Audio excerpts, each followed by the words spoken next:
"This librarian is so slow," complained the young student. Sarah Mitchell heard this, but didn't react. She had been working at Riverside Public Library for 15 years and was used to such comments. People saw her as old and tech-illiterate. That evening, after the library closed, Sarah was doing routine security checks when she noticed suspicious network traffic on the main server. Someone was infiltrating their systems. But the code sequences Sarah saw weren't ordinary. These were military-level cyber attack protocols, and the target was classified government files stored in the library's old archive system. Sarah slowly removed her glasses and touched the keyboard. It was time for 20 years of NSA experience to kick in. Welcome to Stories of Honor. Before we begin this powerful story of hidden expertise, unexpected heroism, and a librarian's secret past, tell me in the comments which city you're watching from today. And if you believe stories like this need to be remembered, hit that subscribe button and help us keep these stories alive. The Riverside Public Library, located in the heart of Portland, Oregon, was a historic building that had stood since 1923. The three-story stone structure, with its spacious reading rooms and over 200,000 books, was the largest public library in the region. Sarah Mitchell had been working here for 15 years. Reference Department Supervisor, 52 years old, brown hair, always in a bun, thick glasses, a quiet woman. She came in every morning at 8 a.m. and worked until the library closed at 9 p.m. The staff loved Sarah but saw her as tech-illiterate. Young IT technician Mike Roberts would joke, "It takes Sarah 10 minutes just to turn on a computer." Visitors approached her respectfully but distantly. They called her the old librarian lady. They showed impatience when asking for help. Sarah didn't mind, because no one knew her real past. What was written in her personnel file: Sarah Elizabeth Mitchell, Library Science Master's degree, University of Oregon. Work experience, 20 years. Previous employment, government contractor. In reality, Dr. Sarah Elizabeth Mitchell, PhD Computer Science, MIT, NSA Cyber Warfare Division, 1995 to 2015. Clearance level, top secret, specialized in advanced persistent threat detection, nation-state cyber operations, classified projects. 47 inches. Sarah would never share this past with anyone. She had left that world behind and chosen a peaceful life. But that evening, the peace would end.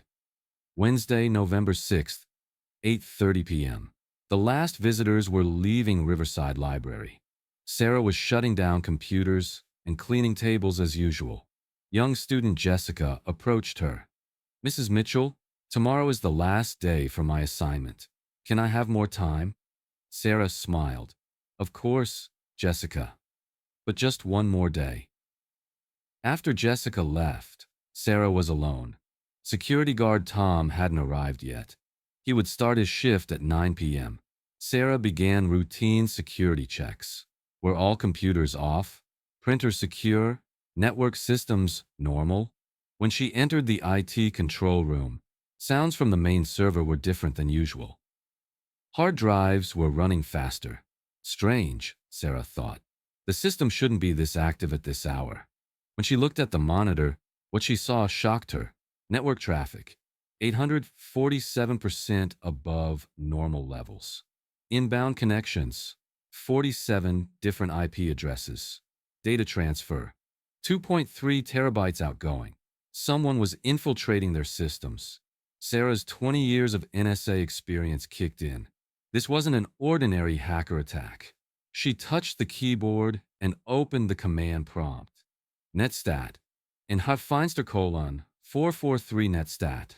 In Feinster : 80 result. 47 active SSL connections, all from different countries. Sarah's heart raced. This was a coordinated attack. An organized group was using the library's network. But why? What was there to steal at Riverside Library? Sarah conducted a more detailed analysis. TCP dump. IE0 W capture.pkeb@wireshark capture.pkeb. When she examined the network packets, she saw the truth. Hackers were using the library system to try to access the Federal Archive database. Sarah froze. Federal Archive? She knew it very well. During her NSA days, classified government documents were stored in this database. Old files, historical data, declassified CIA operations. But why were these files accessible at the library? Sarah checked the archive systems. In 2010, the library had been selected to store old government archives as part of a digital modernization project. Under the Digital Heritage Project name, thousands of historical documents had been uploaded to the library's servers for public research. But Sarah remembered this project. In her last years at NSA, she had warned about this. Classified files might get mixed in with historical documents, create security risk. Her warning hadn't been heeded. Now, 5 years later, what she feared was happening. Hackers had discovered this vulnerability and were trying to access secret government files through the library. Sarah examined the log files. Search terms: Operation Blackbird, Iranian nuclear program, Chinese cyber warfare. Target files: CIA Hoichi's Archive 1995-2005, ZIP, NSA Communications, YF1 2001-2010, Source IP addresses: Russia, China, North Korea. This was a nation-state cyber attack. Sarah didn't have the luxury of hesitation. She should call the FBI, notify cybersecurity firms, but then it would be too late. The hackers had already transferred 30% of the files. There was only one option left: intervene herself. Sarah reviewed her 20 years of NSA experience. How did she repel such attacks? 1. Identify attack vectors. How are hackers getting in? 2. Detect C and C servers. Where are command and control centers? 3rd, payload analysis. What malware are they using? 4. Defensive measures. How to block attacks. 5. Counteroffensive. Launch counterattack. Sarah touched the keyboard. Skills she hadn't used in 5 years were coming back. First, she identified the hacker's entry point. Nmap-SS-O target my ipnesis scan target Nashar network. Result: they had entered through the library's Wi-Fi network. Guest access vulnerability. Second, malware analysis. Strings malware.exe mudgurep. Iri http. Hex dump. C malware.exe. Ours had 20 Russian origin malware. A PT-29 signature. Cozy Bear Group. Sarah now knew who she was fighting. Russia's most elite hacker group. Sarah opened a new terminal window. She ran custom tools she had used during her NSA days. In NSA Toolkit. Advanced Trace, Yarshash Packet Inspector. Deep Analysis, Yars Counter Intrusion. Deploy Countermeasures. These tools officially didn't exist. They were programs Sarah had developed herself. First move: slow down the hacker's data transfer. TCQ-DISC add dev eth 0 root. Handle 1:HTB default 12 TC class add dev eth0 parent 1:class id 1:1 HT rate 1 kbit. She severely limited network bandwidth. Hackers could now only pull 1 kilobit of data per second. Second move: honeypot deployment. Sarah created fake files, documents that looked real but were empty inside. Echo classified. Operation Chaffer Phantom Strike.pdf. Fake Orsmon Doc1.pdf Echo. Top secret. Nuclear facility blueprints.doinwg. A fake Doc2.dwg. Hackers started downloading these fake files. Time-wasting tactic. Third move: counter reconnaissance. Sarah tracked the hackers' IP addresses. Tracer out target, Shanamip Hui's target, Eumip GOS lookup target, Xiaomip Moscow, Beijing Pyongyang. Confirmation: nation-state actors. At 10:30 p.m., Sarah had figured out the hackers' pattern. They had noticed Sarah too. A message appeared on screen. Who is this? You are not regular sysadmin. Sarah smiled. She was doing cyber warfare again after 20 years. She typed on the keyboard, I am the person who will stop you. Leave now or face consequences. The hacker group's response, impossible. We have already taken 2 terabytes of data. You cannot stop us. Sarah, watch me. At that moment, Sarah's real identity was revealed. She typed in the command prompt, sudo dot slash NSA underscore KILLWITE COH dash ACT UOCKOTV ATE dash PRO TOKOL 7 Protocol 7 NSA's most secret cyber weapon. A program that completely disabled enemy systems. Suddenly, all the hackers' connections were cut. 47 different IP addresses went offline. Message on screen, connection terminated. All stolen data corrupted. Have a nice day. Dr. S. Mitchell, NSA Cyber Warfare Division. At 11 p.m. security guard Tom arrived. Mrs. Mitchell, are you still here? Is everything okay? Sarah was shutting down the computer. Yes, Tom. I was just writing a report. This late? You work too much. Tom didn't know what Sarah had done. She had just conducted an international cyber warfare operation. As Sarah headed home, she turned on her phone. She should call the FBI Cyber Crimes Division. Agent Morrison, Sarah Mitchell calling. Dr. Mitchell, we haven't seen you in 5 years. What happened? We have a situation. Unauthorized access attempt to classified files. Russian APT-29. How serious? Neutralized. But formal investigation needed. I'll send a team tomorrow morning. Where are you? Riverside Public Library. I'm currently working as a librarian. Silence on the phone. You're a librarian? Sarah smiled. Long story. The next morning, the FBI cyber crimes team visited Riverside Library. Agent Morrison, Agent Chen, and 2 technical specialists. Library staff was shocked. Why was Sarah talking to the FBI? Sarah took them to the IT room. The attack happened here. You can examine the log files. Agent Chen checked the computer. Incredible. Professional-level countermeasures. Who did this? Morrison looked at Sarah. Dr. Mitchell did. When IT technician Mike Roberts heard this, he froze. Sarah? But she doesn't even know how to turn on a computer. Agent Morrison smiled. Dr. Sarah Mitchell, former director of NSA Cyber Warfare Division, PhD from MIT, 20 years government service. Library staff couldn't believe it.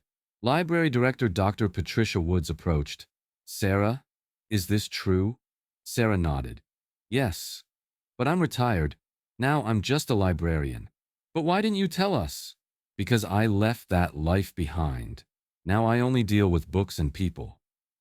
The truth revealed by the FBI investigation was shocking. Russian hacker groups had been systematically targeting U.S. library systems for 6 months. Goal: access to government archives. Riverside Library wasn't the only target. 73 libraries in 47 different cities had been attacked. But thanks to Sarah's counterattack, the entire operation had been neutralized. Agent Morrison explained in a press briefing. Thanks to retired NSA specialist Dr. Sarah Mitchell's quick thinking, a national security threat was eliminated. Media made the story big news. Librarian stops Russian hackers. NSA veteran working in library saves classified files. Quiet librarian's secret cyber warfare past. Sarah didn't like this publicity. In the following days, there was an influx of visitors to Riverside Library. They wanted to see Sarah. Young student Jessica approached. Mrs. Mitchell, were you really a hacker? Sarah smiled. No, Jessica. I was someone who fought hackers. That's so cool. Can you teach me? First learn math, then computer science. Cybersecurity requires a lot of mathematics. Mike Roberts approached shamefully. Mrs. Mitchell, I apologize for the comments I made about you. I thought you were tech-illiterate. Sarah. It's okay, Mike. Appearances can be deceiving. But why do you work here? You could get much better positions at CIA, NSA. Sarah looked at the bookshelves. Mike, I fought in the digital world for 20 years. Now I want to serve people in the real world. Sharing knowledge, providing education. This is also a mission. The FBI offered Sarah a consultant position. Dr. Mitchell, could you do consulting for library system security, part-time basis? Sarah accepted. but my main job continues to be librarian. Of course, 2 days a week, remote work. So Sarah became both librarian and FBI cybersecurity consultant. New security systems were installed at Riverside Library, under Sarah's supervision. Dr. Woods, Sarah, we want to make you full-time IT director. No, thank you. I love being a reference librarian, direct contact with people. But your expertise, Dr. Wood's expertise isn't just technical skills. Helping people is also expertise. I can do both here. Months passed. Sarah's life balance was perfect. Mornings, normal library work, book recommendations, research help, student mentoring. Afternoons, FBI consultant work, library systems, security, training programs. Evenings, personal time, reading, gardening, peaceful life. Young students wanted to learn cybersecurity from Sarah. Mrs. Mitchell, how do you become a hacker? First rule, don't become a hacker. Become a cybersecurity specialist. Good guys should win. How do we start? Mathematics, computer science, ethics, and read a lot. Knowledge is power. Sarah began organizing cybersecurity workshops for high school students. Cyber threats are everywhere, she would say, but we can provide protection through education. A year later, Riverside Library's cybersecurity model had become a national example. The security framework known as the Mitchell Protocol was being implemented in libraries nationwide. Sarah spoke as an invited speaker at conferences. Cybersecurity isn't just technology. The human factor is most important. Education, awareness, responsibility. But Sarah's real pride was something else. 15 young people inspired by her had decided to pursue careers in cybersecurity. Jessica, now a computer science student. Mrs. Mitchell, you're my role model. I want to be like you. Jessica, you'll be better than me. I'm just the starting point. You will shape the future. 2 years later, Sarah was still working at Riverside Library, but she was no longer the tech-illiterate librarian. Visitors approached her with respect, appreciating her expertise. But Sarah's favorite part hadn't changed: helping people. Mrs. Mitchell, said an elderly visitor, I'm looking for resources about computer security for my grandson. Sarah smiled. Of course, I recommend these books to start, and I have a cyber safety workshop next week. You can come with your family. In the evening, when the library closed, Sarah checked the systems one last time. Everything was safe. Normal traffic. 5 years ago, she wanted a peaceful life in retirement.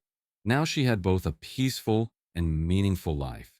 Because real security isn't in technology, it's in education. And Sarah was educating one more person every day. As she locked the door, she thought, cyber warfare doesn't end. But with education, the next generation will be stronger. And the quiet librarian of Riverside Public Library continued to make the digital world safer. This story teaches us, expertise never disappears. It's just used in different ways. Sarah Mitchell protected her country at NSA. Now she protects her community at the library. Technology develops rapidly, cyber threats increase. But the strongest defense mechanism is education. And the people providing this education can be ordinary-looking heroes. Look at librarians, teachers, community workers with different eyes. You can never know what stories are in their past. And remember, the quietest people sometimes have the most powerful skills. Have you ever received help from a librarian? Did you underestimate their expertise? Share in the comments. And if this story touched you, subscribe. Because at Stories of Honor, we'll continue telling the stories of silent heroes. See you in our next story. Until then, look at the ordinary people around you with a little more respect. Because the person protecting us in the digital world might be the same person giving book recommendations at the local library.